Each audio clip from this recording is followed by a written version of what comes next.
Bapak Ibu, saudara-saudari yang terkasih. Selamat siang, puji Tuhan. Bisa berkumpul bersama-sama untuk beribadah. Dan sebelumnya juga terima kasih untuk semua yang sudah melayani di sekolah minggu. Jangan lupa habis ibadah kedua, kita ada latihan kur untuk Natal. Silakan bergabung. Kita akan diajari oleh Oma Yeni Hwachen yang sangat bertalenta. Mari kita masuk dalam hadirat Tuhan. Siapkanlah hati dan pikiran Bapak Ibu sekalian untuk tenang, untuk bersaat teduh bersama Tuhan. Naikkanlah ucapan syukur bagi Tuhan. Ucapan berterima kasih atas semua penyertaan Tuhan di kehidupan kita semua. Kita akan naikkan pujian. Bapa, pegang tanganku.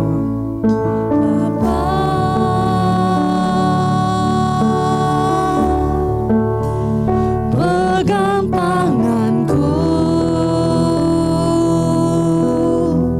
Aku rindu. Aku rindu saat teduh.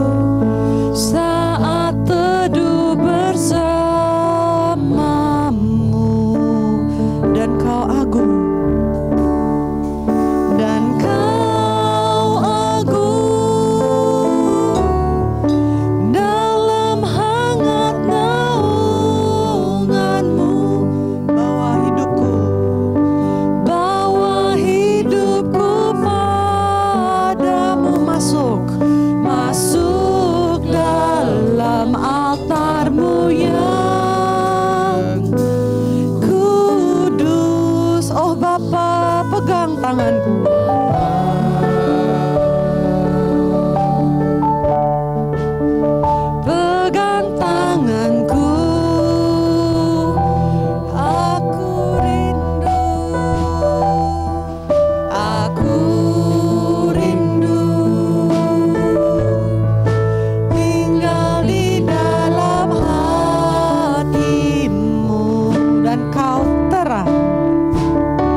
katakan lebih dari nafasku Bapa.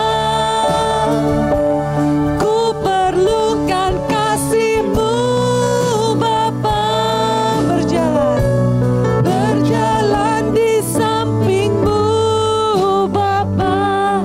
Seumur hidupku lebih dari nafasku Bapa.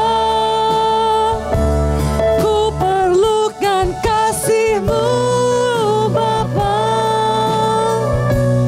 Peganglah tanganku ya Bapa untuk selamanya. Sekali lagi katakan lebih dari nafasku. Lebih dari nafasku Bapa. Ku perlukan kasih-Mu Bapa. Berjalan di samping-Mu Bapa.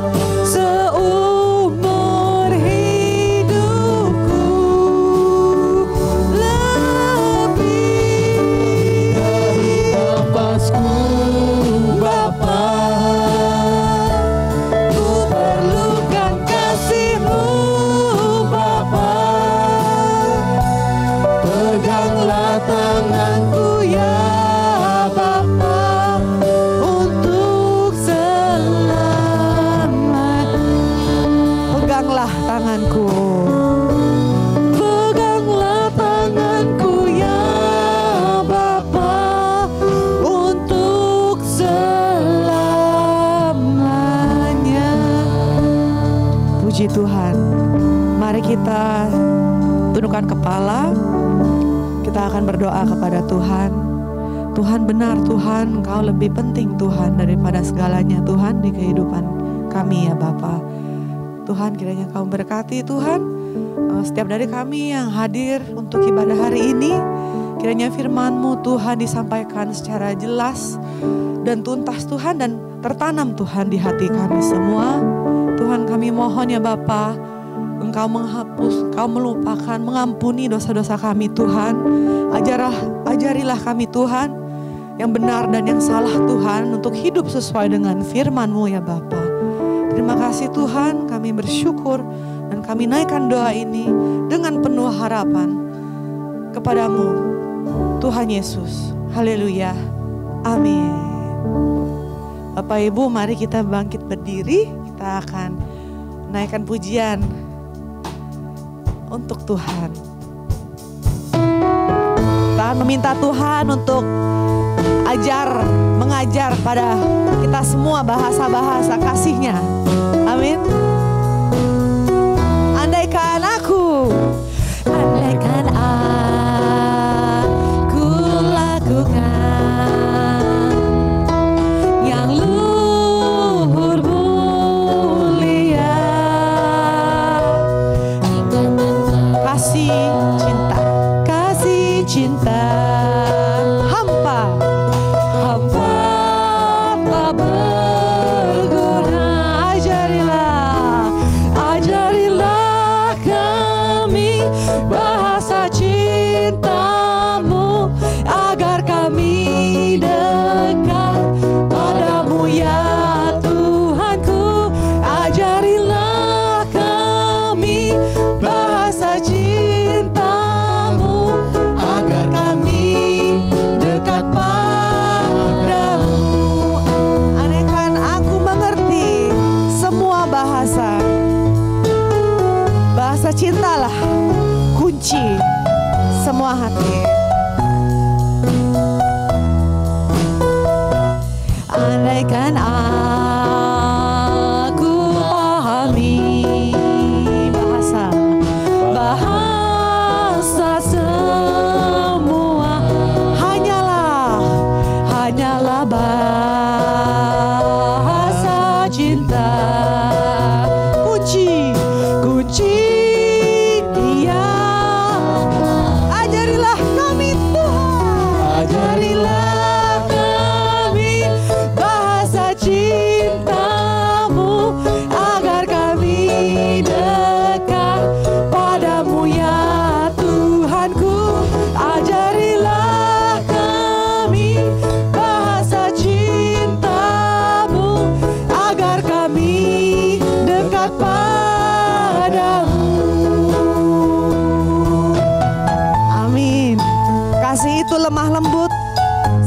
dan sederhana.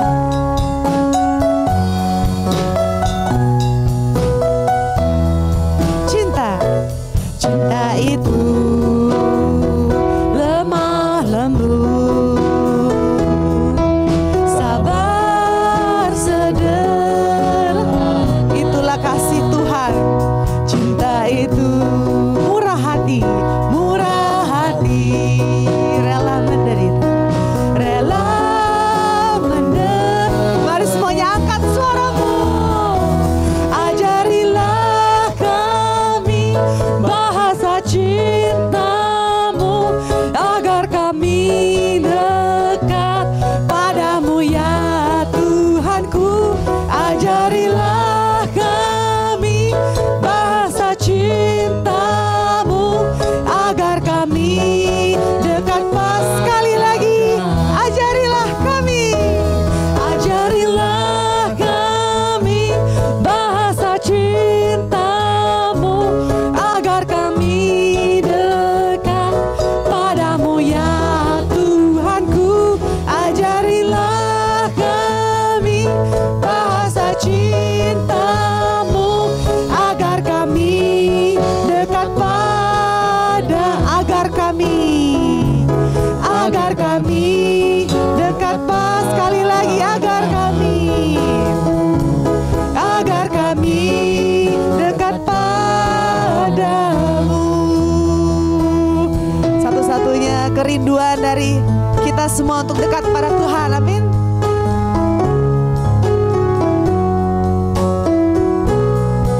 Mari beri kemuliaan bagi Tuhan. Kasih-Mu sungguh luar biasa Tuhan. Dan kita juga yakin ya, waktu Tuhan juga luar biasa. Amin.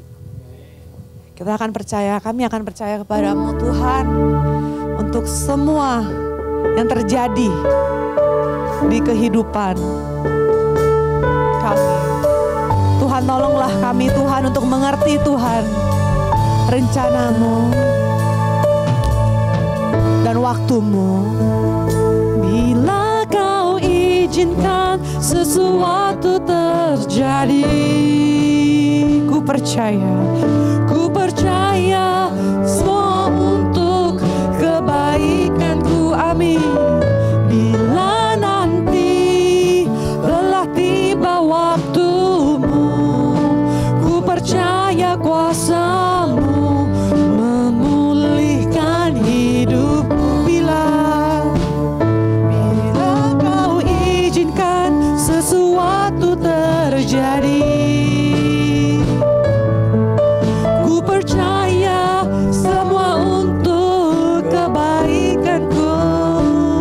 Bila nanti telah tiba waktu-Mu, ku percaya kuasa-Mu memulihkan waktu Tuhan. Waktu Tuhan pasti yang terbaik, walau kadang tak mudah melewati cobaan, ku tetap percaya waktu Tuhan pasti yang terbaik. Mari kita ambil pujian ini sebagai pernyataan iman bahwa waktu Tuhan adalah yang terbaik. Bila Kau izinkan sesuatu terjadi, ku percaya Tuhan, ku percaya semua untuk kebaikanku. Bila nanti telah tiba waktu-Mu, ku percaya kuasa-Mu. Come on, semuanya sama-sama katakan, waktu Tuhan. Waktu Tuhan pasti yang terbaik, walau kadang tak mudah dimengerti. Lewati cobaan, ku tetap percaya waktu Tuhan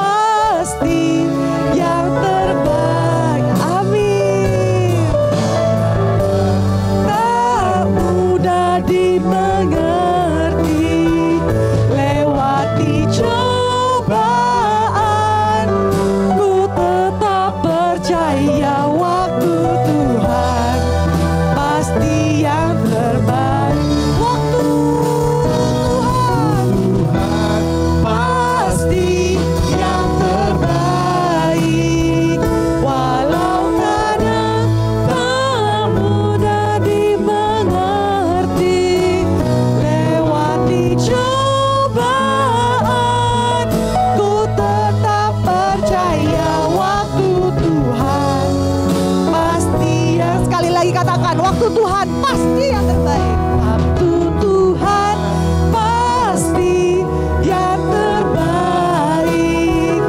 Walau kadang tak mudah dimengerti, lewati cobaan, ku tetap percaya waktu Tuhan pasti yang terbaik. Lewati cobaan, lewati cobaan, ku tetap percaya waktu Tuhan pasti yang terbaik. Benar Tuhan, kami beriman dan berharap hanya kepadamu Tuhan. Haleluya, haleluya. Amin. Bapak Ibu silakan duduk kembali. Kita akan menyiapkan hati untuk menerima firman Tuhan. Kami bersyukur kepadamu Tuhan untuk firman-firman-Mu yang menuntun kami di setiap hari. Thank you Lord.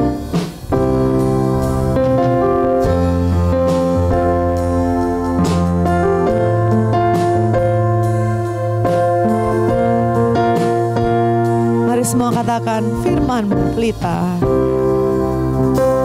Firman-Mu pelita bagi kakiku, terang bagi jalanku. Firman-Mu,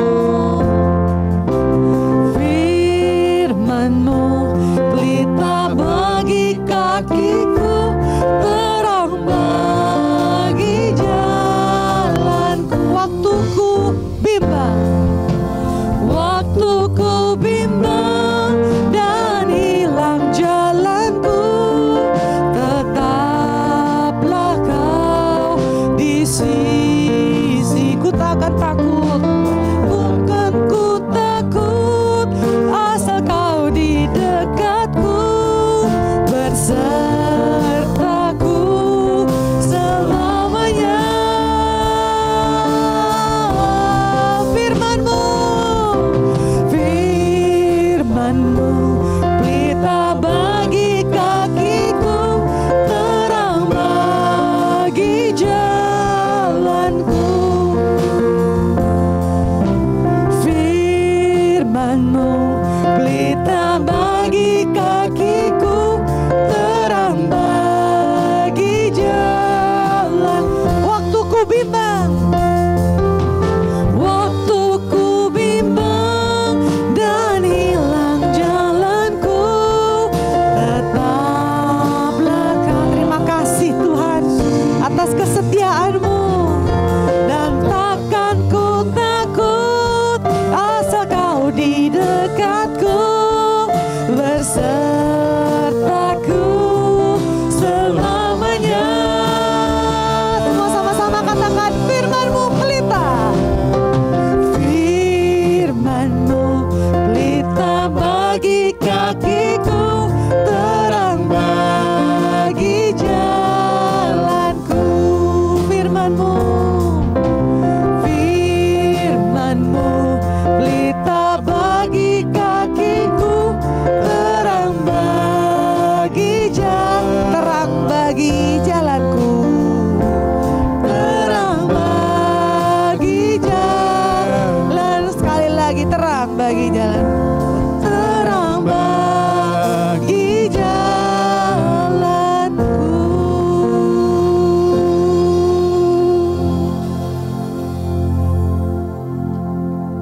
Bapa, Engkau berbicaralah Bapa melalui firman-Mu, melalui hamba-Mu untuk kemuliaan nama-Mu. Engkau urapi Bapa seluruh orang yang Engkau panggil untuk terlibat di dalam Engkau menyampaikan firman-Mu ini. Semua untuk kemuliaan nama-Mu dan kebesaran kerajaan-Mu. Di dalam nama Tuhan Yesus Kristus. Haleluya. Amin. Mari kita beri kemuliaan pada Tuhan untuk worship team kita. Worship team TLCC. Kita akan mulai dengan membaca nas kita pada hari ini, yaitu dari Filipi 4 ayat yang ke-10 sampai yang ke-20. Mari kita bangkit berdiri untuk menghormati firman Tuhan yang akan kita renungkan saat ini. Saya akan mulai dengan yang ganjil, kita semua akan mengikuti dengan kebalik. Saya akan memulai dengan yang genap, kita semua akan mengikutinya dengan yang ganjil. Demikianlah firman Tuhan, Filipi 4 ayat 10. Aku sangat bersukacita dalam Tuhan bahwa akhirnya pikiranmu dan perasaanmu bertumbuh kembali untuk aku. Memang selalu ada perhatianmu, tetapi tidak ada kesempatan bagimu.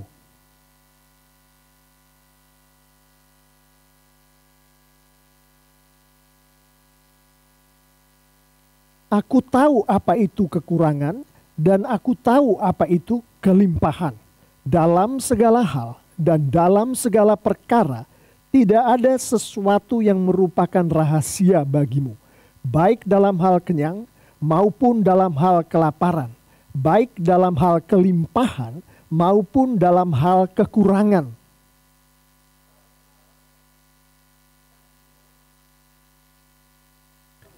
Namun baik juga perbuatanmu bahwa kamu telah mengambil bagian dalam kesusahanku.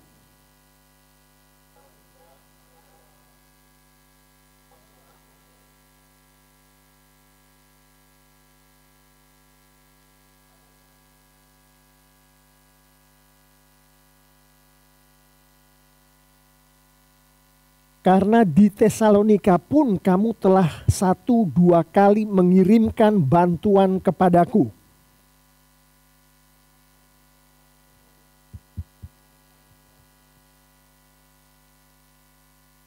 Kini aku telah menerima semua yang perlu daripadamu, malahan lebih daripada itu.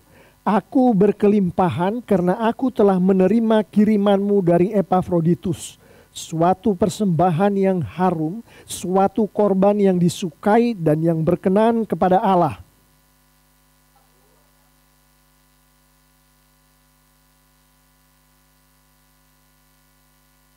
Dimuliakanlah Allah dan Bapa kita selama-lamanya. Amin. Demikianlah firman Tuhan. Haleluya, amin. Silahkan kita duduk. Mentor saya waktu saya belajar di sekolah teologi selalu menyampaikan firman Tuhan itu adalah hidup dan kaya, sangat dinamis.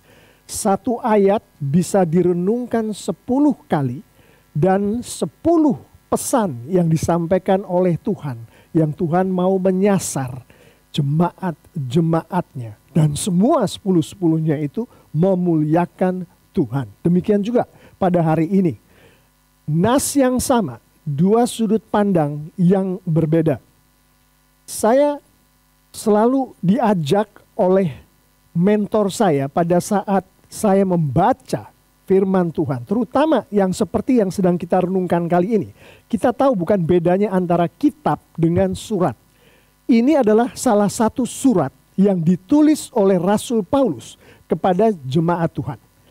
Kalau seseorang menulis surat, pasti si penulis surat itu punya tujuan, bukan? Dan tujuan itulah yang dia ingin ditangkap oleh si penerima surat, orang-orang yang membaca surat yang dia tulis. Nah, ada orang yang baca surat, dia melihat surat itu dan dia berbunga-bunga melihat isi surat yang begitu luar biasa dan membangun. Dia masuk ke dalam bagian yang membangun itu dan dia kemudian setelah membaca surat, semangat, siap melakukan sesuatu yang surat itu menghendaki si yang bersangkutan melakukan.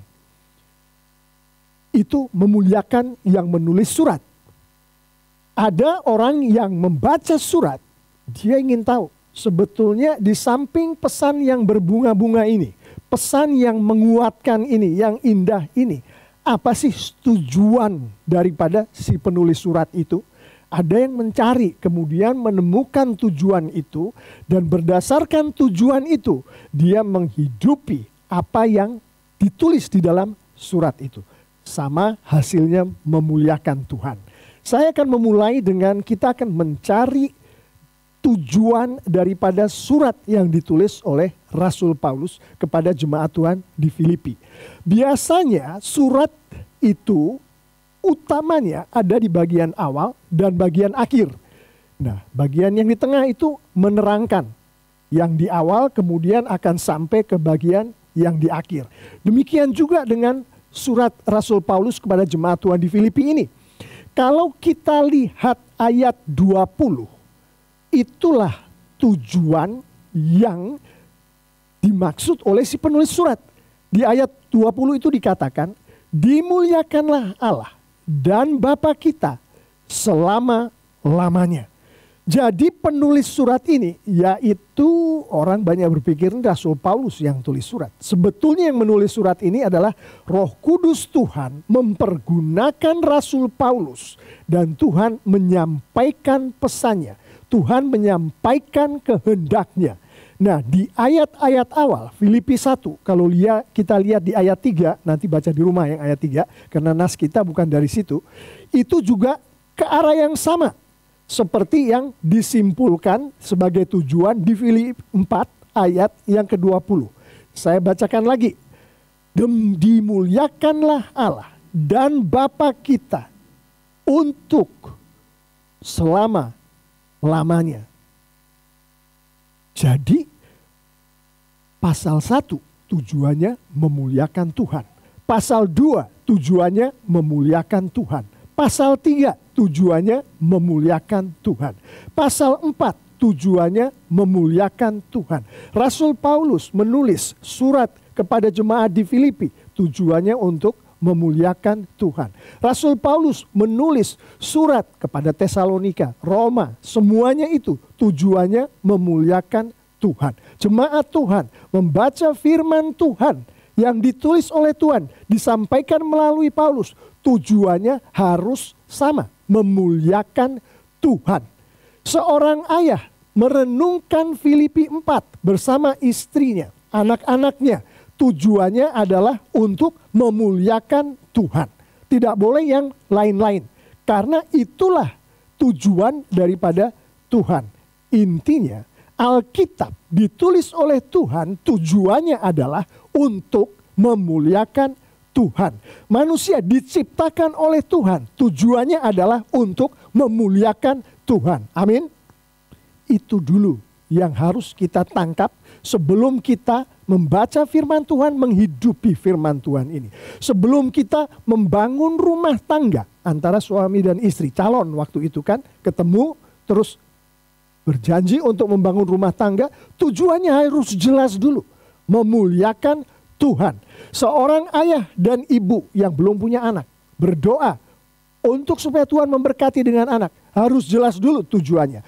Tujuannya adalah nanti pada saat anak itu lahir, tujuannya adalah untuk memuliakan Tuhan. Seorang ayah dan ibu sudah memiliki 2 anak, yang ketiga datang. Tujuannya harus jelas dulu di dalam mempersiapkan anak yang ketiga ini datang, yaitu untuk memuliakan Tuhan. Seorang anak Tuhan mencari pekerjaan dan Tuhan kasih tahu di sini tempat pekerjaan untuk kamu nanti, dan dia mulai mendoakan bergerak ke arah tempat kerjaan yang baru itu. Tujuannya harus jelas dulu. Tujuannya adalah memuliakan Tuhan. Apapun yang terjadi di tempat pekerjaan itu, tujuannya adalah memuliakan Tuhan. Seorang anak baru lulus SMA ini, ibunya menyarankan untuk masuk ke fakultas ini, di suatu universitas yang tempatnya dimanapun, mungkin di dalam kota, di luar kota. Si anak ini patuh kepada orang tuanya, dia mengikuti, tapi si orang tua harus memberitahu si anak ini tujuannya dulu untuk apa. Tujuannya untuk melanjutkan sekolah itu adalah untuk kemuliaan Tuhan. Semuanya untuk kemuliaan Tuhan. Jadi sudah jelas apa yang sedang kita lakukan saat ini adalah untuk kemuliaan Tuhan. Nah, itu adalah bagian pertama daripada nas kita yang barusan sudah kita renungkan dengan sempurna, dan aplikasinya juga sudah jelas sekali di dalam kehidupan kita. Bagian kedua dari nas ini yang akan kita renungkan adalah seperti apakah perwujudan daripada Tuhan memuliakan dirinya. Di dalam nas ini banyak sekali perwujudan dari Tuhan memuliakan dirinya. Saya hanya akan mengambil beberapa saja perwujudan daripada Tuhan memuliakan dirinya. Pertama adalah dari ayat yang ke-19. Di ayat 19 itu saya bacakan lagi. Allahku akan memenuhi segala keperluanmu menurut kekayaan dan kemuliaannya dalam Kristus Yesus. Bapak, Ibu, saudara-saudari yang sangat dikasihi Tuhan Yesus. Pada saat seseorang anak Tuhan diberkati oleh Tuhan, keperluannya dipenuhi. Seperti contohnya, dia sakit. Apa keperluannya seorang yang sakit? Anak Tuhan yang sakit ini disembuhkan, bukan? Dia memerlukan penghasilan untuk supaya bisa istrinya, anak-anaknya hidup sehari-hari. Apa yang diperlukan? Penghasilan, bukan? Nah, pada saat Tuhan memenuhi keperluannya itu berdasarkan mindset, cara berpikir yang tadi kita ulang-ulang untuk kemuliaan Tuhan, kita tahu bahwa Tuhan memberikan kesembuhan pertama adalah untuk supaya Tuhan dimuliakan. Bukan untuk dia pamer, saya sudah sembuh, dia sudah sehat nih. Kenapa? Karena saya disiplin minum obat. Saya rajin ikut apa yang diperintahkan oleh dokter. Bukan seperti itu. Tapi kita berikan kemuliaan untuk Tuhan. Contohnya di situ. Nah, pada saat Tuhan kita memberikan apa yang diperlukan oleh jemaatnya. Nah, perhatikan ini, saya ambil ini dari ayat 19. Yang terjadi adalah kekayaan Tuhan dan kemuliaan Tuhan dia tunjukkan kepada jemaatnya. Ayatnya berbilang, menurut kekayaan dan kemuliaannya dalam Kristus Yesus, Allah memenuhi keperluan umatnya. Itu ayat 19. Kita menggalinya dan kita tahu berdasarkan jalan berpikir kita dari kemuliaan Tuhan. Pada saat dipenuhi kebutuhan daripada umat Tuhan, sebetulnya yang Tuhan sedang lakukan adalah dia mau menunjukkan kepada umatnya, inilah kekayaanku. Dia mau menunjukkan kepada umatnya, inilah kemuliaanku. Dan pada saat itu terjadi, umat-umat Tuhan akan katakan, puji Tuhan. Engkaulah Tuhan yang luar biasa. Engkau satu-satunya Tuhan yang dapat melakukan itu. Dimuliakanlah engkau Tuhan. Itu ayat 19. Satu lagi saya akan kasih contoh dari ayat 18. Saya akan bacakan firman Tuhannya. Kini aku telah menerima semua yang perlu daripadamu. Ini Paulus berbicara.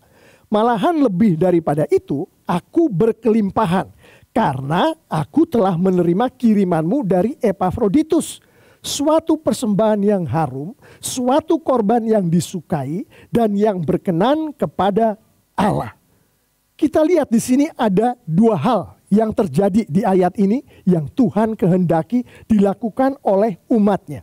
Kata menerima itu artinya ada seseorang yang memberikan. Jadi secara tersirat surat ini, firman Tuhan ini menghendaki anak-anak Tuhan untuk memberi.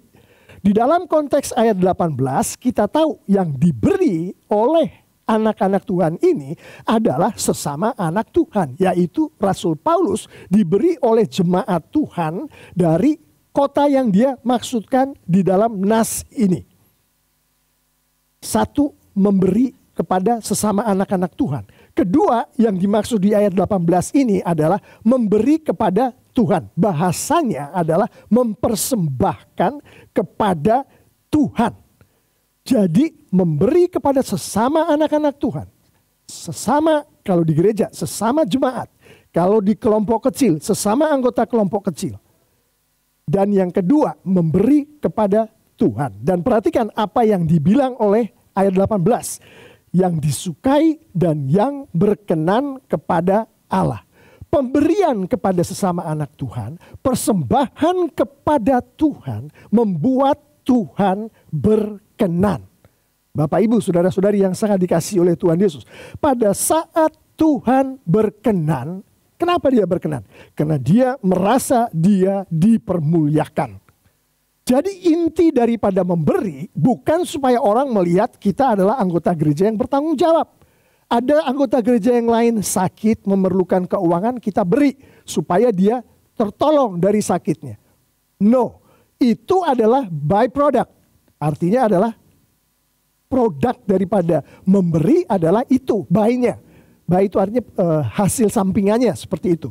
Tapi yang utama yang dikehendaki oleh Tuhan disampaikan melalui Rasul Paulus yang di ayat 18 itu bagian terakhirnya itu loh. Yang dikatakan yang disukai dan yang berkenan kepada Allah itu loh. Jadi kita memberi kepada sesama teman gereja kita, sesama anggota kelompok kecil supaya Tuhan berkenan, supaya Tuhan dimuliakan. Kita memberikan perpuluhan dan persembahan kepada gereja. Bukan karena supaya kewajiban saya sebagai anggota gereja yang dibilang memberikan 10 perpuluhan terpenuhi. Kewajiban saya terpenuhi. Atau saya memberikan persembahan nih supaya nama saya dicatat di gereja. Bahwa bapak ini atau ibu ini memberikan persembahan kepada Tuhan. Artinya dia adalah anggota gereja yang baik. Bukan seperti itu. Yang dimaksud adalah yang bagian terakhir tadi. Yang disukai dan yang berkenan kepada Allah. Artinya Tuhan dimuliakan berdasarkan pemberian tadi kepada sesama anggota gereja. Dan persembahan kepada Tuhan. Mungkin perpuluhan, mungkin persembahan khusus. Itulah bagaimana perwujudan daripada Tuhan memuliakan dirinya. 2 ayat ya. Tapi masih banyak lagi di nas kita. Kalau kita bahas itu bisa semalaman kita di sini. Selanjutnya kita akan melihat bagaimana cara Tuhan memuliakan dirinya. Caranya seperti apa? Nah, kita akan lihat ini dari ayat 19 yang tadi udah berkali-kali nih kita baca. Tapi kita akan lihat penekanan yang berbeda. Saya ulang lagi. Ayat 19 tadi bilang, Allahku akan memenuhi segala keperluanmu menurut kekayaan dan kemuliaannya dalam Kristus Yesus. Kita sudah tahu tujuannya adalah untuk memuliakan Tuhan. Kita sudah tahu caranya adalah Tuhan mempergunakan umatnya dengan Tuhan memberikan semua keperluan umatnya supaya Tuhan yang dipermuliakan. Caranya adalah pertama, bagian terakhir dari ayat 19 dalam Kristus Yesus. Pertama, jemaat yang dia mau pakai untuk memuliakan dirinya, Roh Kudus Tuhan Yesus yang ada di dalam jemaat itu dipersiapkan sedemikian rupa oleh Tuhan. Maksudnya apa? Dipersiapkan sedemikian rupa oleh Tuhan. Jadi Roh Kudus itu Tuhan suruh bekerja di dalam kehidupan jemaatnya. Sehingga jemaatnya itu yang belum lahir baru nih. Yang belum lahir baru. Roh Kudus bekerja. Dia jadi lahir baru. Yang sudah lahir baru tapi tetap melakukan dosa setiap hari. Yang mana Rasul Paulus katakan, yang mana itu adalah firman Tuhan di kitab Roma. Semua kita melakukan dosa setiap hari. Yang seperti itu, Roh Kudus Tuhan Yesus yang ada di dalam kita mengkuduskan dari hari ke hari. Jadi cara Tuhan mewujudkan tujuan Tuhan itu untuk memuliakan dirinya. Pertama adalah dengan dia membuat Roh Kudus yang ada di dalam kita bekerja. Kalau belum lahir baru, dibuatlah Roh Kudus itu bekerja. Dia bikin kita insyaf kalau kita tahu kita belum lahir baru. Kalau sudah lahir baru, tapi dosa-dosa masih banyak dan tidak mau minta maaf pada Tuhan, maka Roh Kudus itu bekerja supaya orang-orang itu minta maaf, bertobat. Minta maaf dan bertobat biasanya itu untuk orang-orang yang sudah terima Tuhan Yesus, loh Bapak Ibu, saudara-saudari yang sangat dikasih Tuhan Yesus. Jadi itu yang pertama, langkah pertama yang dilakukan oleh Tuhan, dia pekerjakan Roh Kudusnya. Itu ada di ayat yang ke-19. Setelah Roh Kudusnya bekerja, masih di ayat 19 dikatakan oleh firman Tuhan, Allah akan memenuhi. Jadi Roh Kudus di dalam jemaatnya dikaryakan oleh Tuhan, terjadilah lahir baru yang sejati, terjadilah pengkudusan dari hari ke hari. Di dalam orang yang seperti itulah Tuhan bekerja. Tuhan memenuhi apa yang Tuhan kehendaki untuk dia penuhi di dalam jemaat-jemaatnya ini. Yang Roh Kudus bekerja di dalamnya. Sehingga dia dimuliakan. Ayat 19. Satu lagi ayat 13. Bagaimana Tuhan bekerja untuk memuliakan dirinya. Ayat 13 saya akan bacakan. Sebab saya dapat melakukan segala kehendak Allah dengan pertolongan Kristus yang memberi saya kekuatan dan kuasa. Biasanya orang mendengarkan ini dari sudut pandang tertentu. Dia bilang tantangan apapun yang terjadi di dalam kehidupan saya tidak perlu khawatir. Karena nanti akan ada Tuhan yang akan melakukan segala kehendaknya untuk saya. Sehingga misalkan tantangannya adalah anak saya mengalami kesulitan di sekolah nih, Bapak Pendeta. Jadi anak saya itu bergaul dengan orang-orang yang salah. Sehingga dari bergaul dengan orang-orang yang salah itu hidupnya jadi kacau balau. Wah, saya ingat nih, janji firman Tuhan di ayat 13, di situ dikatakan, sebab saya dapat melakukan segala kehendak Allah dengan pertolongan Kristus yang memberi saya kekuatan dan kuasa. Itu saya ngambilnya dari firman Allah yang hidup ya, bukan dari terjemahan baru. Dengan itu pasti anak saya akan kembali ke jalan yang benar. Jadi yang harus saya lakukan adalah saya harus panggil tuh anak, saya harus didik, harus saya demikian, harus begini, harus begitu. Dan pasti Tuhan akan memberikan pertolongan sehingga anak saya bisa terangkat dari kehidupan yang seperti itu. Dan saya sebagai orang tua bangga punya anak yang seperti itu. Bukan hanya berlaku untuk anak, berlaku untuk istri, berlaku untuk suami. Firman Tuhan katakan di sini, cara Tuhan adalah Dia pergunakan kekuatan daripada Roh Kudusnya untuk memuliakan diri Tuhan. Bagian terakhir itu ada hubungannya dengan ayat 19 yang bagian pertama. Bagian terakhir dari ayat 13 dikatakan, dengan pertolongan Kristus yang memberi saya kekuatan dan kuasa. Jadi sebetulnya yang melakukan itu bukan si ayah yang bilang ke si anak, kamu harus begini, kamu harus begitu. Bukan si anak yang patuh pada si ayah. Dia akhirnya ketakutan kan, nanti gak dikasih uang sangu kan. Jadi dia mulai berbenah dengan kehidupannya. Bukan si ayah, bukan si anak. Bukan apa yang dilakukan oleh si ayah dan si anak. Kemudian anak itu keluar dari kehidupan yang jatuh itu. Tapi firman Tuhan katakan dengan jelas, Kristus yang memberi saya kekuatan dan kuasa. Kristus yang memberi anak saya kekuatan dan kuasa. Kristuslah yang melakukan. Pak Pendeta, senang sekali saya mendengarkan itu. Artinya saya nggak usah bikin apa-apa. Kristus yang melakukan. Saya melakukan sesuatu yang membuat saya jatuh, tenang aja kan, Kristus yang akan membuat. Bukan seperti itu. Dimuliakannya Tuhan adalah pada saat umat Tuhan dipakai oleh Tuhan. Dalam hal ini, konteks yang sedang kita bicarakan, si anak yang jatuh itu dan orang tuanya tadi, orang tuanya dipakai oleh Tuhan, si anaknya dipakai oleh Tuhan, dengan Tuhan memberikan kekuatan, kuasa Tuhan di dalam diri kedua orang itu. Kita alat. Alat itu bergerak juga loh. Gak diam aja. Yang mengerjakan Tuhan. Di sini dibilang dengan jelas ayat 13. Tapi yang dipakai oleh Tuhan, kita itu alat. Kalau alat itu adalah palu, saya kasih contoh ya, palu. Kita pakai palu itu untuk mukul paku beton. Palu itu kadang-kadang bocel juga loh ujungnya. Yang dipakai untuk mukul padahal yang mempergunakan itu si tukang yang mukul itu gitu. Palu itu hanya alatnya.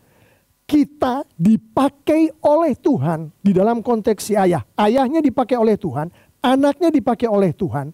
Dan artinya si ayah dan anak itu juga bekerja melakukan sesuatu. Bahkan kadang-kadang begitu kerasnya mungkin cara bekerjanya itu sehingga terjadi keributan antara ayah dan anak. Si anaknya bilang, kenapa sih papi maunya begini? Kan harusnya begini, lihat yang lain-lain seperti itu. Nah terjadi itu. Itu bocel-bocelnya itu loh. Tuhan pekerjanya untuk dia dipermuliakan, dia pakai kita. Dan di dalam memakai kita, kita bekerja keras. Di dalam memakai kita mungkin bergumul sampai luka. Sampai kalau Rasul Paulus bilang bahkan mati pun dia siap dipakai Tuhan seperti itu. Itu ayat 13. Bagaimana cara Tuhan untuk mempergunakan umatnya untuk dia dipermuliakan. Dia di sini adalah Tuhan mempermuliakan dirinya. Jadi Bapak Ibu Saudara-saudari, sudah lengkap. Nas ini kita sudah tahu tujuannya apa. Yaitu Tuhan dimuliakan. Dari nas ini kita juga sudah tahu perwujudan dari Tuhan dimuliakan atau Tuhan memuliakan dirinya sendiri itu seperti apa. Dan dari nas ini juga kita sudah tahu bagaimana cara Tuhan mempermuliakan dirinya dengan memakai jemaat Tuhan. Selesai, sudah. Nah, saya akan menutup dengan beberapa poin sebelum kita masuk ke bagian penerapan. Poin pertama, dari tadi nih awal daripada kita berbicara mengenai nas ini sampai saat ini. Kalau ada sesuatu yang kita mau tangkap dan bawa pulang untuk kita hidupi setiap hari adalah bahwa Tuhan memuliakan dirinya saat firman Tuhan menjadi nyata, artinya pada saat umat Tuhan menghidupi firman Tuhan. Ayat 19, ayat 18, ayat 13, ayat 20, semua itu firman Tuhan. Tadi kita sudah renungkan bersama, pada saat nanti kita pulang ke rumah kita masing-masing dan kita menghidupi itu, gak usah berpikir tentang memuliakan Tuhan, kita hidupi aja itu. Di situ Tuhan memuliakan dirinya melalui kita. Yang kedua adalah pada saat Kristus, Roh Kudus Kristus menjadi nyata di dalam umatnya, kehidupan umatnya, kehidupan kita. Artinya pada saat umat Tuhan menjadi seperti Tuhan Yesus. Ini yang dibilang oleh Rasul Paulus, Christ-like, menjadi serupa seperti Tuhan Yesus. Pada saat umat Tuhan di dalam hidupnya terlihat Kristus, Tuhan dipermuliakan. Dua hal itu saya akan memakai untuk menutup nas kita kali ini. Khususnya bagian yang kedua yang akan saya sedikit saja lebih perjelas. Karena banyak yang bingung di bagian kedua ini. Christ likeness. Ayat 17 di Filipi 4 itu berbicara mengenai bagian yang kedua tadi. Untuk menjadi seperti Kristus. Saya akan bacakan.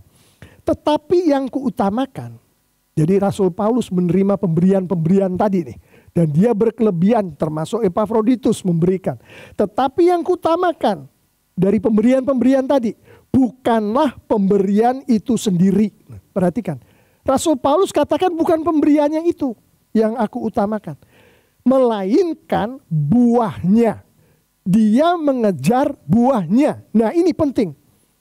Buah di dalam bahasa Yunaninya adalah karpos. Ini yang dipakai di Filipi 4 ayat 17. Sama dengan kata buah yang dipakai Rasul Paulus di Galatia 5 ayat 22. Yaitu buah Roh Kudus yang adalah kasih, damai sejahtera, sukacita itu. Itu satu buah loh Bapak Ibu Saudara-saudari yang sangat dikasih Tuhan Yesus. Itu juga karpos, buah itu adalah karpos. Jadi apa yang dimaksud oleh Rasul Paulus di sini, oleh firman Tuhan di sini. Yang sedang kita dengarkan bersama di sini. Bahwa pada saat Roh Kudus Tuhan yang ada di dalam kita, yang mana kita mengimani bahwa Roh Kudus Tuhan yang ada di dalam kita adalah sama dengan Roh Kudus Tuhan yang ada di dalam Yesus. Amin. Sama, tidak ada bedanya. Itu ada di firman Tuhan. Bahwa pada saat Roh Kudus Tuhan yang ada di dalam kita dan ada di dalam Yesus berkarpos di dalam kita. Yang artinya karpos itu sudah ada dulu di dalam Tuhan Yesus. Memproduksi karpos. Karpos di dalam kita, karpos di dalam Kristus. Memproduksi buah di dalam kita, memproduksi buah di dalam Kristus. Kelihatan kan? Yang satu kita, yang satu Kristus. Pada saat buah itu ada di sini, buah itu ada di sini. Kita jadi serupa dengan Kristus. Benar gak? Itu yang dikejar oleh firman Tuhan. Bukan memberinya.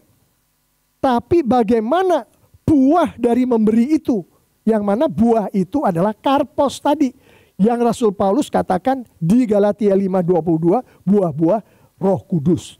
Dan dengan begitu, maka si umat Tuhan ini menjadi Christ-like, menjadi serupa dengan Kristus. Ada satu kalimat yang sering diucapkan, yang mana itu bersumber dari firman Tuhan. Saya akan sampaikan di sini. Mari kita dengarkan baik-baik. Kita menjadi seperti Tuhan Yesus pada saat kita memberi. Pada saat kita memberkati. Pada saat kita mempersembahkan. Memberi, memberkati, mempersembahkan adalah karpos. Karpos itu ada di kita pada saat Tuhan meminta kita untuk melakukannya. Dan itu sudah ada duluan di dalam Tuhan Yesus. Jadi Bapak Ibu Saudara-saudari, pertanyaannya adalah seperti ini. Apakah saya rajin memberi? Apakah saya sudah melihat ini? Ada anggota kelompok kecil kita yang memerlukan untuk dibantu karena dia barusan kebanjiran. Apakah saya melihat itu dan saya melakukannya? Itu penting. Tapi pertanyaan yang dikehendaki berdasarkan apa yang tujuan yang sudah kita bicarakan sejak awal tadi, yaitu kemuliaan Tuhan. Apakah kita memuliakan Tuhan? Apakah kita memuliakan Tuhan di dalam kehidupan kita? Dengan antara lain memberi anggota care group kita yang memerlukan uang. Oke. Itu adalah poin penutup terakhir. Nah, saya akan masuk ke dalam penerapannya untuk kita. Bapak, Ibu, Saudara-saudari yang sangat dikasihi Tuhan Yesus. Kita tahu bahwa firman Tuhan, bahkan kalau kita lihat di dalam berkali-kali Rasul Paulus menyampaikan, yang namanya perjanjian lama, hukum Taurat, itu berfungsi sebagai cermin. Firman Tuhan ini, hari-hari ini juga berfungsi sebagai cermin. Bagaimana cara mempergunakan cermin itu? Kita taruh kan cermin itu di depan kita. Terus dari cermin itu kita melihat bayangan kita sendiri ada di situ. Nah, kadang-kadang kita ingin untuk menampilkan bayangan kita sedemikian rupa sesuai dengan fungsi yang akan kita hadiri. Berbeda pergi ke gereja dengan pergi ke pesta pernikahan. Pasti riasnya berbeda. Taruh perhiasan mukanya itu berbeda. Juga bajunya juga berbeda. Jangan sampai nanti pernikahan ke gereja sama bajunya. Riasnya sama. Jadi berbeda. Itu tergantung daripada fungsinya nanti. Dan kita melihat apakah kita sudah melakukan dengan benar atau tidak dengan melihat cermin itu. Firman Tuhan menghendaki bahwa perwujudan dari kemuliaan Tuhan ada di dalam kehidupan kita. Contohnya yang gampang, memberi tadi itu. Memberi itu harus ada di dalam kehidupan kita. Memberkati orang lain harus ada di dalam kehidupan kita. Mempersembahkan persembahan, perpuluhan kepada Tuhan harus ada di dalam kita. Ambil tuh cermin, kita lihat. Sudahkah kita memberikan persembahan? Sudahkah kita memberi kepada sesama anggota gereja yang memerlukan? Itulah fungsi dari firman Tuhan. Untuk supaya kita bisa bercermin di situ. Nah, Bapak Ibu Saudara-saudari yang sangat dikasihi Tuhan Yesus, kemungkinannya ada dua setelah kita bercermin. Kelihatan, maksudnya memberinya itu kelihatan, mempersembahkannya itu terlihat di dalam kehidupan kita melalui cermin, atau tidak terlihat. Kalau tidak terlihat, kemungkinannya adalah satu, dia belum lahir baru. Sudah ke gereja, tapi belum lahir baru. Dua, dia sudah ke gereja dan mengakui sudah lahir baru.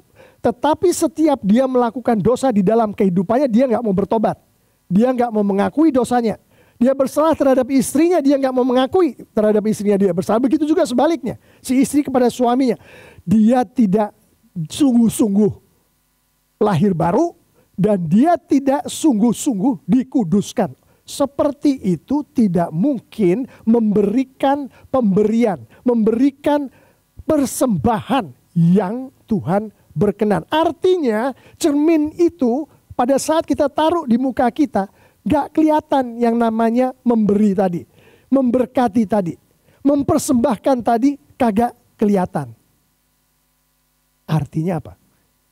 Yang bersangkutan tidak sedang dipakai oleh Tuhan untuk Tuhan memuliakan dirinya. Yang kedua adalah yang kelihatan. Jadi kita bercermin terlihat nih. Dia memberi kepada sesama anggota gereja. Memberi kepada sesama anggota care group. Memberi bahkan kepada orang lain. Dia mempersembahkan kepada Tuhan. Persepuluhan. Semuanya dia ada di dalam cermin itu bisa kelihatan. Itu artinya yang bersangkutan adalah umat Tuhan, anak-anak Tuhan yang dipakai oleh Tuhan untuk Tuhan memuliakan dirinya. Itu adalah anak Tuhan yang sejati dan itu adalah salah satu inti dari pesan yang Rasul Paulus sedang sampaikan kepada kita semua umatnya pada hari ini. Sedang dipaikaikah kita oleh Tuhan untuk Tuhan memuliakan dirinya? Betulkah kita kasih perpuluhan dengan teratur ke gereja? Kasih persembahan sebagaimana yang Tuhan kehendaki? Betulkah kita memberkati orang-orang yang ada di sekitar kita yang perlu untuk diberkati karena Tuhan kasih tahu ke kita ini orang perlu diberkati? Apakah kita lakukan itu? Kalau kita tidak lakukan itu, kita tidak sedang dipakai oleh Tuhan untuk Tuhan memuliakan dirinya. Tunduklah, minta ampun, bertobat. Tapi kalau itu terlihat, kita memberkati, kita mempersembahkan pada Tuhan, kita sedang dipergunakan oleh Tuhan untuk Tuhan memuliakan dirinya. Saya mengimani kita semua di sini, anak-anak Tuhan di gereja Tuhan TLCC, terlihat bahwa dia sedang dipakai Tuhan. Amin.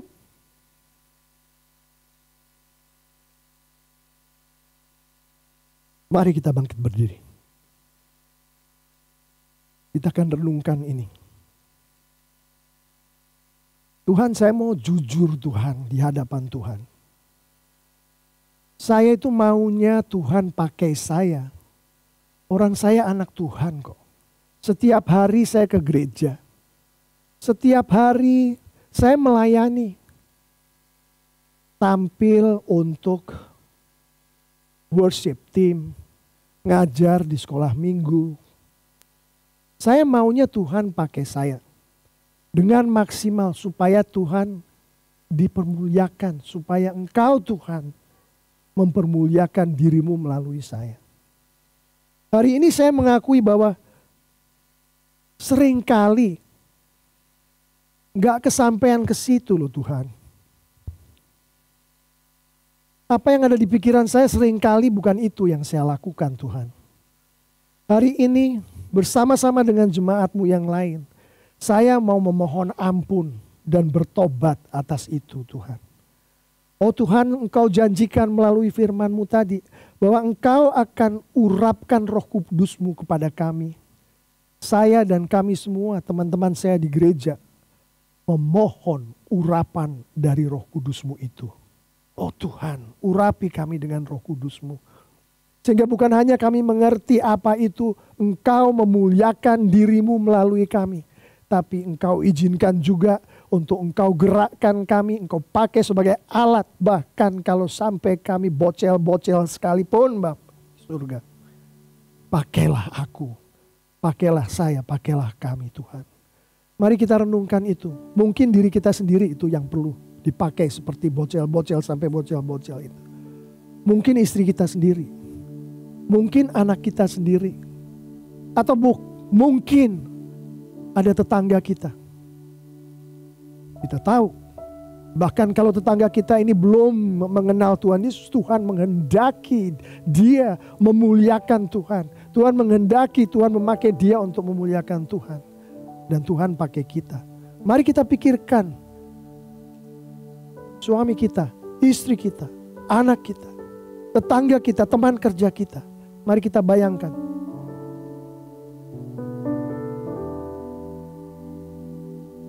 Oh Tuhan, terima kasih Tuhan Kau izinkan kami untuk membayangkan wajah-wajah ini Tuhan. Kami tahu Engkau yang menaruh wajah-wajah ini di dalam pemikiran kami. Dan Engkau punya maksud, yaitu supaya firman-Mu hari ini kami hidupi antara lain dengan menjangkau wajah-wajah ini, mendoakan wajah-wajah ini, memberi kepada wajah-wajah ini, memberkati wajah-wajah ini. Oh Bapa, mampukan kami dengan Roh Kudus-Mu bekerja pada kami. Mampukan kami Bapa, dengan Roh Kudus-Mu mengurapi kami. Mampukan kami. Terima kasih Bapa. Terima kasih. Engkau sungguh Tuhan, satu-satunya Tuhan yang layak untuk dimuliakan. Tuhan, permuliakanlah diri-Mu dengan mempergunakan kami semua, anak-anak-Mu. Permuliakanlah diri-Mu Tuhan. Di dalam nama Tuhan Yesus Kristus. Kita semua yang percaya katakan haleluya. Amin. Di dalam nama Tuhan Yesus Kristus. Kita semua yang percaya katakan haleluya. Amin. Di dalam nama Tuhan Yesus Kristus, kita semua yang percaya katakan haleluya. Amin.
Keyakinan dan penuh iman. Ya Bapa, Engkaulah perisaiku. Engkaulah perisaiku. Saat badai hidup menerpaku, firman-Mu di dalamku, firman-Mu di dalamku, ya Tuhan. Tenangkan jiwaku, ku kan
kembali Bapak Ibu. Sekarang waktunya untuk persembahan. Amin. Amin. Firman Tuhan tadi katakan bahwa Tuhan memuliakan dirinya antara lain dengan memanggil umatnya melalui Roh Kudus Tuhan yang ada di kita untuk mempersembahkan kepada Tuhan. Hari ini Tuhan memberikan kita untuk kita menghidupi firman Tuhan itu. Mari kita berikan yang terbaik pada Tuhan di dalam kita mempersembahkan kepada Tuhan. Silakan. Silakan.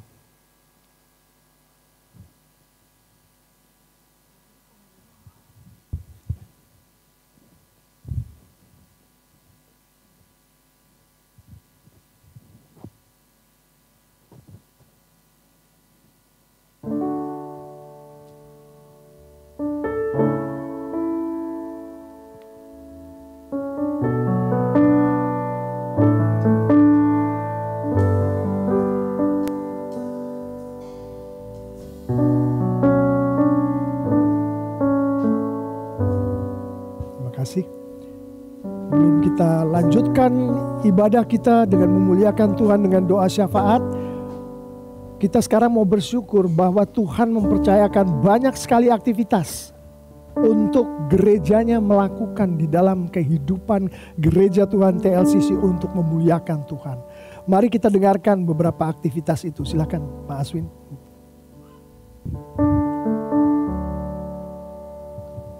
Shalom. Muji Tuhan ya untuk pagi hari ini bila kita bisa bersama-sama beribadah bersama-sama ya. Ada beberapa hal untuk menjadi pengumuman di hari ini. Yang pertama adalah mission trip ya. Jadi anak-anak muda, remaja, pemuda kita ada mission trip nih di tanggal 10 Desember nanti. Jadi untuk kita semua yang masih muda ya, umur 13 sampai 35 gitu yang ingin pergi ke mission trip, ayo kita daftar. Bisa daftar melalui Danar ya, bisa daftar melalui Danar dan kita akan traveling bareng-bareng. Nah untuk orang tua yang punya anak atau cucu remaja, silakan diajak aja untuk bareng-bareng jalan bareng sama kita ya. Ada beberapa orang dewasa seperti saya, Pak Bonar yang akan hadir untuk menjaga anak-anak kita ya. Jadi langsung aja daftar sama Danar dan kita akan traveling bareng di tanggal 10 Desember nanti. Hanya Sabtu dan Minggu saja ya kita pergi ke Gunung Kidul gitu ya. Di situ ada gereja baptis namanya Gereja Baptis Gunung Bang di Gunung Kidul dan kita akan mencoba memberkati jemaat-jemaat di sana ya. Lalu kita yang kedua adalah Christmas ya. Christmas kita ini di tanggal 18 Desember. Jadi save the date. Kalau kita ada tanggalan langsung aja masukin schedule. Jadi jangan sampai miss ya. Nah ini ibadah 1 dan ibadah 2 tanggal 18 Desember akan menjadi satu ibadah yaitu ibadah Natal. Ada untuk teman-teman semua yang ingin akan ada beberapa persembahan pujian ya yang akan dilakukan di tanggal 18 nanti. Juga untuk ibu-ibu, adik-adik, tante-tante, semua teman-teman semua ya. Ada choir ya, jadi ada choir. Untuk yang mau join choir masih bisa, masih open. Habis ibadah ini mungkin kita akan break sedikit lalu kita akan berlatih selama 2 jam ya. Dipimpin oleh Omah Wacan yang sungguh-sungguh bersuka cita ya. Terima kasih banyak Omah Wacan sudah bersedia untuk membimbing kami ya. Saya pribadi juga ikut ya. Saya pribadi juga ikut walaupun nyanyi pas-pasan. Tapi ayo teman-teman semua kita join choir, have fun supaya kita bisa mempersembahkan yang terbaik di tanggal 18 Desember nanti ya. Selain itu juga anak-anak sekolah minggu kita akan pergi ke panti asuhan ya di tanggal 3 Desember itu hari Sabtu ya. Ya untuk ibu bapak yang kita membuka pintu ya untuk mempersembahkan sembako atau dana untuk trip kita ke panti asuhan nanti. Atau untuk adik-adik semua join kita ya di tanggal 3 Desember nanti untuk pergi ke panti asuhan bersama-sama. Yes. Iya nanti bisa kontak dengan Ibu Ruth ya. Terima kasih banyak, itu aja pengumuman pada hari ini. Tuhan Yesus memberkati. Mari kita beri kemuliaan pada Tuhan untuk aktivitas-aktivitas yang Tuhan percayakan kepada TLCC. Untuk Tuhan memuliakan dirinya melalui gereja kita. Luar biasa bukan? Beri kemuliaan pada Tuhan, gak apa-apa. Kita akan menutup ibadah kita hari ini dengan doa syafaat. Mari kita bangkit berdiri. Bapa yang bertahta di kerajaan surga yang kami sembah di dalam nama Putramu yang tunggal, Tuhan kami Yesus Kristus. Oh Bapa, begitu luar biasa Engkau Bapa. Engkau berfirman, Engkau menghendaki hal terjadi. Bahkan saat ini juga Engkau izinkan kami untuk mempraktekkan firman-Mu dengan memberikan yang terbaik sebagai persembahan kami kepadamu. Oh Bapa, pakai persembahan ini, Engkau muliakan dirimu melalui orang yang Engkau pakai untuk memberi. Melalui persembahan itu sendiri Bapa di surga. Sehingga gerejamu boleh semakin memuliakan namamu Bapa. Kalau juga Engkau izinkan kami Bapa untuk melakukan pelayanan-pelayanan, aktivitas-aktivitas yang baru saja kami sampaikan di dalam bentuk pengumuman ini Bapa. Kami bersyukur untuk itu Bapa. Kami bersyukur Engkau pakai kami untuk memuliakan namamu. Dan biarlah setiap kegiatan itu baik dari persiapan sampai nanti hari hanya, bahkan follow up-nya, Engkau pakai untuk memuliakan namamu dan hanya Engkau saja Bapa di surga. Jauhkan segala kekuatan jahat dari keikut campuran di dalam aktivitas-aktivitas yang datangnya daripadamu ini Bapa. Sehingga kami boleh bukan hanya Engkau memakai kami, tapi Engkau pakai kami juga untuk menunjukkan kepada sebanyak mungkin orang, bahkan mereka yang belum mengenal Engkau, bahwa Engkau sedang mempergunakan gerejamu TLCC untuk memuliakan namamu dengan Engkau membuat anak-anakmu di TLCC menjadi pelayan-pelayan yang setia, yang penuh dengan kasih Bapa di surga. Oh Bapa, Engkau melihat kehidupan kami Bapa. Banyak di antara kami yang bersuka cita. Ada yang merayakan hari ulang tahun. Ada yang merayakan banyak hal di dalam kehidupan kami Bapa. Engkau melihat satu demi satu. Kami mohon Engkau datang ke dalam kehidupan kami yang sedang bersuka cita ini Bapa. Dan pergunakan itu Bapa, yang terjadi pada anak-anakmu ini Bapa, untuk Engkau memuliakan dirimu Bapa di surga. Dan juga Engkau melihat kami yang bergumul Bapa. Entah itu karena sakit penyakit, beberapa di antara kami mengalaminya. Entah itu karena penghasilan yang berkurang. Entah itu ada masalah keluarga di tempat sekolah maupun di tempat kerja. Engkau melihat semua itu Bapa. Hamba-Mu memohon Bapa bersama-sama dengan jemaat-Mu hari ini, untuk dengan kekuatan Roh Kudus-Mu Engkau lawat setiap orang yang mengalami pergumulan ini. Dan Engkau ubah pergumulan ini menjadi kemuliaan bagi-Mu dengan kekuatan dari Roh Kudus-Mu Bapa di surga. Oh Bapa, kami juga mau berdoa untuk negara di mana Engkau izinkan kami untuk bersekutu memuliakan namamu Bapa di surga. Negara Kesatuan Republik Indonesia ini Bapa. Orang yang Engkau panggil untuk memimpinnya dari yang paling atas Bapak Presiden Jokowi, terus sampai jajaran beliau, bahkan sampai ke tingkat RT dan RW Bapa di surga. Engkau ikut campur di dalam kehidupan bernegara kami Bapa. Kami juga mau berdoa untuk provinsi bahkan kota di mana kami memuliakan namamu Bapa. Dan Bapa, Hotel Aviari, tempat di mana Engkau mengizinkan kami untuk beribadah, untuk memuliakan namamu, Engkau berkati juga Bapa, dari stewardnya, manajemennya, kliennya, tamu-tamunya Bapa. Engkau berkati semua untuk kemuliaan namamu Bapa di surga. Bapa, sebentar lagi kami akan kembali ke tempat kami masing-masing, termasuk melanjutkan aktivitas kami. Bahkan ada aktivitas pelayanan choir Bapa. Setelah ini Engkau jauhkan dari segala yang jahat Bapa di surga. Engkau berkati dengan urapan dari Roh Kudus-Mu Bapa. Engkau lindungi, Engkau pakai untuk kemuliaan namamu. Terima kasih Bapa di surga. Jemaat yang sangat dikasihi Tuhan Yesus, pulanglah engkau, lanjutkanlah aktivitasmu, lanjutkanlah pelayananmu, mengetahui bahwa Tuhan mempergunakanmu untuk Tuhan memuliakan dirinya. Mengetahui bahwa Yesus Kristus diberkatkan kepada engkau semua untuk kita memuliakan Tuhan. Dan Roh Kudus Tuhan menggandeng tangan kita dari sekarang sampai selama-lamanya. Di dalam nama Tuhan Yesus Kristus, haleluya, amin.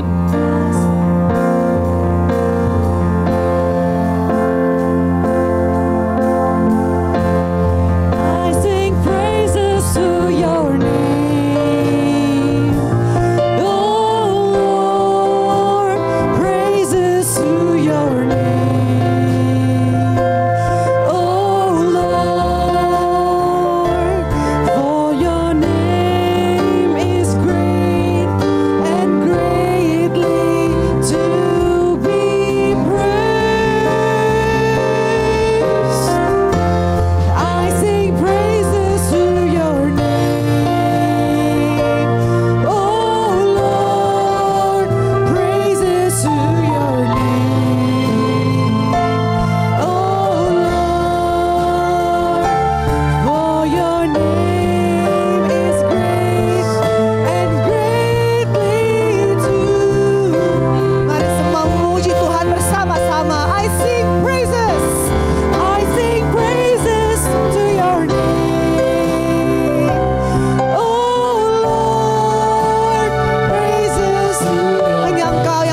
Bapak Ibu sudah bergabung dalam ibadah hari ini. Silakan ambil beberapa saat untuk saat teduh. Sampai jumpa minggu depan. God bless you.